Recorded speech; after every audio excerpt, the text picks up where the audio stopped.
Hi. We just got done seeing Guardians of the Galaxy Volume 2, and we thought, let's just have a live after video and throw it up on the YouTube channel. So as you can see, the poster's right there. I'm David, but you may know me better as the one they call Jetter. Behind me is in the shade, so appropriately, Mr. Shady Justice. Voice of reason. Whatever. But here's some voices of reasons that are going to counterbalance Murren's thing. The Daniels, Sid and Dre. Sid. Dre, what's up? So, the movie was, what, like a little over 2 hours? About 2 hours and running time? Yeah. 19 minutes. And it flew by. Pretty much if you're a fan of the first one, you're going to be a fan of the second one. I don't really have like any major qualms about it, just on initial impression. Like the first movie, lots of little like in-jokes, 80s references galore, a lot of just like funny moments that all together made one fantastic film. Anybody? Thoughts? Initial reactions? As Jetter was mentioning, a lot of 80s reference. I thought to a certain extent it may have been too many 80s references, too many references to Earth stuff, it was definitely more than the first movie. And it kind of added a little comical sense when everyone else is like, I don't know who the heck that is. But it still was kind of, a little bit too much for me, that it was just like, okay. Well, one of the criticisms of the first one was that at what point in the 80s did he leave Earth? Because they never really explained that. So they used like everything 80s. They didn't limit to one period of time. Yeah. So that's always, well, I think he was 10 when his mom died. So it would have been like just turning 1990 when... So if it was 80 when 80 is when they said that his dad met his mom. So you imagine shortly after that is when he was born. So he's born probably 81, 82. So if he grew up in the 80s knowing all those references and he left when he was 10? Well, maybe he was like 8 then. Yeah. I forget, what was the age that they said that he had left? Anybody remember? I thought it was like 10 or 11 or something like that. But if so, then that'd mean he was he experienced the early 90s. Yes. So we should have like a few references to that, maybe. Should. Yeah. But I will, just kind of going back to what Sid said about the comical sense, I kind of want to counter that, because that's really what I fell in love with the first movie. I love the fact that it wasn't any like your traditional Marvel, kind of in the Marvel universe, that type of movie.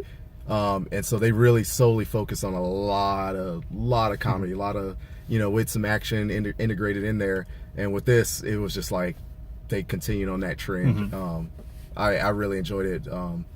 I won't get too much into the different characters yet, but I just, Batista, his character, He does Drax. he's definitely my favorite. And More Drax than the first one. Yes, more Drax in this one. They definitely played to it too. I think they probably didn't know what to do with him in the first one, and they knew what to do with him in the second one here.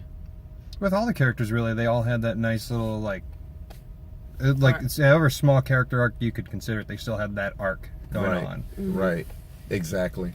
And if anything, this movie showed every character's main focus was that they all had daddy issues that they all had to get over. Yes, that is every single true. one. Daddy issues is the biggest thing. That was the theme. Everyone. You're right. Because even in a way even though obviously Baby Groot, not much to really, get it, but you can say that with, Richard Groot dying in the first one, his father, he didn't really get to have a relationship with his true father, so he kind of in his own way have like a daddy issue almost. Which is kind of a little bit, you see something alluring to it, and something towards the end of the movie. Yeah, were like 4 or 5 end credit sequences, so it's a kind of thing you have to stay through the entire thing for. And Sid, you were there, and we were just pointing out everybody who was leaving. It's like, idiots. Idiots. There were people that left immediately after the movie, which is, you've obviously never been to a Marvel movie. Some people left after in the middle credit scene. There's like 2 of those. They left after the first one. There's some left at the second one. And so like then I think there's like another third and fourth one, but quite a few people stayed until like, since we saw this movie in IMAX 3D, once the logo for IMAX came up, and the theater, like you knew it was done completely. That's when Stay everybody. to them. Yep. Which is very odd because I was pointing out to Sid when that was happening. I think was the first Iron Man was in 2007 it released. So it's almost like they hit the 10-year mark, and they've been doing it ever. That was the first one, and they were doing these end of credit scenes, and people have still not learned this by now, or maybe And they if just don't care. I guess. And if you're like seeing the second Guardians movie, and you knew the first one had end credit scenes, Yeah. I mean, the thing is about the news and about Marvel movies, they always talk about what's going to be the end credit scene. So it's not like you're just randomly going to the theater like, oh, Guardians of the Galaxy Volume 2? Yeah, I'll go see it. I've never Especially seen any on- other Marvel movie before. especially on Yeah. opening night. Yeah. It's It's crazy, but yeah. Gail, what do you have to say about this? Shady Justice? Shady Justice, as you're holding that poster. I am Groot. I am Groot. I am Groot. I am Groot. I am Groot. By the way, that scene was just as funny as.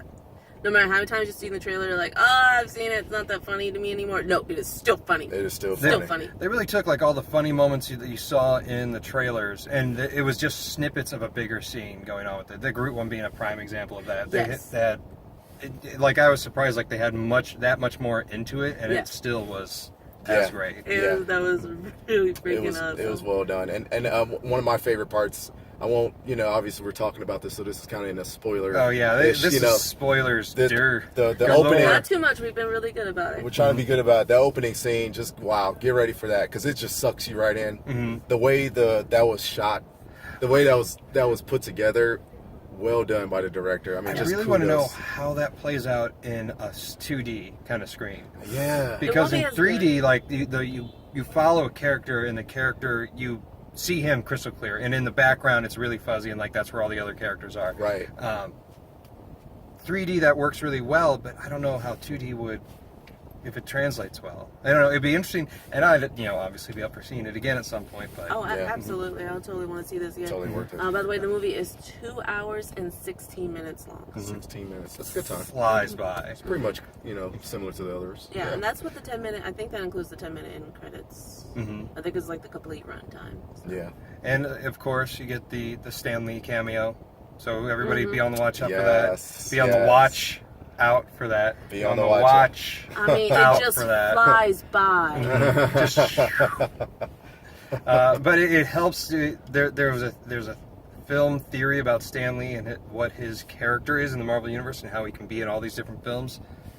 That gets addressed. Yeah. Yes, it does. That gets Yeah. addressed. That was And really if good. anything, adds a little fuel to that fire. Yep. So those theories, they can continue on with that now. They can build up more about Oh, yeah. those things. Yeah. There's also an Easter egg in the end credits, like the actual rolling end credits. If you're lucky enough to catch another Marvel movie as your one of your previews, you'll know exactly what I mean. I'm not going to throw out too much, but it will be part 3 of a movie series. And while that one is really good, I didn't ever watch the trailer for it, so this is my first time seeing the trailer. I'd imagine that they would because they show the trailers for all the upcoming stuff that they have on the plate. Not every theater will have different, and depending on Okay. how you're seeing the movie will be considering that different, like it's all like the Marvel Disney slate. Like you saw, at least for us, you saw Star Wars. They had that one. That was fun to see on the big screen. Absolutely. They had Thor. They what I had was talking about. what was the other Marvel movie that they had? They didn't have the other one. But They didn't have Spider-Man. They didn't that do was kind that. of surprising. So They were showing, I think, just like Disney's trying to get just different flavors of what they're putting out. So they Pirates did of like the a Caribbean. Oh, the Pirates of the movie, yeah. Caribbean. So they showed that. They showed a Marvel, and then they showed Star Wars for us. but see, the thing is, we saw it in 3D IMAX. 3D regular theaters might have different previews, True. and 2D theaters will have different previews. Although why the hell would they not have Spider-Man in a 3D film? Maybe it's 3D, but maybe not IMAX. Maybe that's what it is. Maybe like That- Pirates and that's a little- and Thor and of course Star Wars. Maybe those three are going to Yeah. be IMAX 3D. Maybe. Well, since you mentioned the previews, so the movie I was talking about was Thor. There's a certain character in Thor, and he is an Easter egg in the credits. So, We got that established. You know, okay, so in thinking about it, they reference the Infinity Stones But there was no Infinity Stone. There was in no this Infinity movie. Stone. Because there's a lot of talk about the Thor movies having like all the Infinity Stones. And no Thanos. No Thanos. Lots Yeah. of talk about him, but no like... Yeah, but I think I heard that they wasn't going to really be a part of this one this time around, just because I think they're trying to prime him up for the Infinity War the when that Infinity. comes up? Yeah, I think that's what they're trying to gear him up towards. Get him out of the Guardian story and get him into the Avengers story Because for that. he showed up in one of the Avengers movies already, so. Well, Yes. the only other movie that you have a chance to that I would think they'd even use him in would be like an end credit in Thor in some regard. I forgot which Marvel film it was, but he was in the end credit scene. He was in an end credit scene. Because that's when Red Skull came back. Well, It between... might have been the last. Maybe it was the last Avengers movie. It's been No, a it while. wasn't in Doctor Civil Strange was the last one. Oh, No, But I they mean didn't- the last Avengers movie. War. He maybe. wasn't in Civil War. It was before. No, that. No, that that's- Avengers. Age of Ultron. Age of Ultron. I was like, maybe he was in the end credits to that. It wasn't that, because there was a one that he like said, I'm going to do it myself, and he got the glove, and I Yeah, forget. exactly. That was the scene. And And I Red feel Skull like came that out. might have been Age of Ultron, maybe. It's been a while Okay. since I've seen that movie, so. And So we're gonna have to like do an Avengers complete Marvel watch weekend or something like. well, we'd have to watch Avengers, we'd have to watch Age of Ultron, and then Avengers 2.5, Civil War. Yeah, that's and then, 2.5. And Yeah. then, gear up for the third one. Gail, what do you say? I am Groot. Words of wisdom. Those are going to be the words. Murray. Shady Justice, right there. IMDb score for it was like 8 point something on the low end of the 8 point something. Well deserved. I'm sure like on second viewing it might have a few more of the flaws stand up, but overall, solid movie, solid adventure, well worth time and money in theater. It's worth it. Go see it, seriously. Yes. Any other thoughts or anything there? Reactions for it? I just want to hear what Gail has to say. I am Groot. Mm-hmm. Did? I am Groot. The back seat says I am Groot. So we'll leave you with that. I am Groot. I am Groot.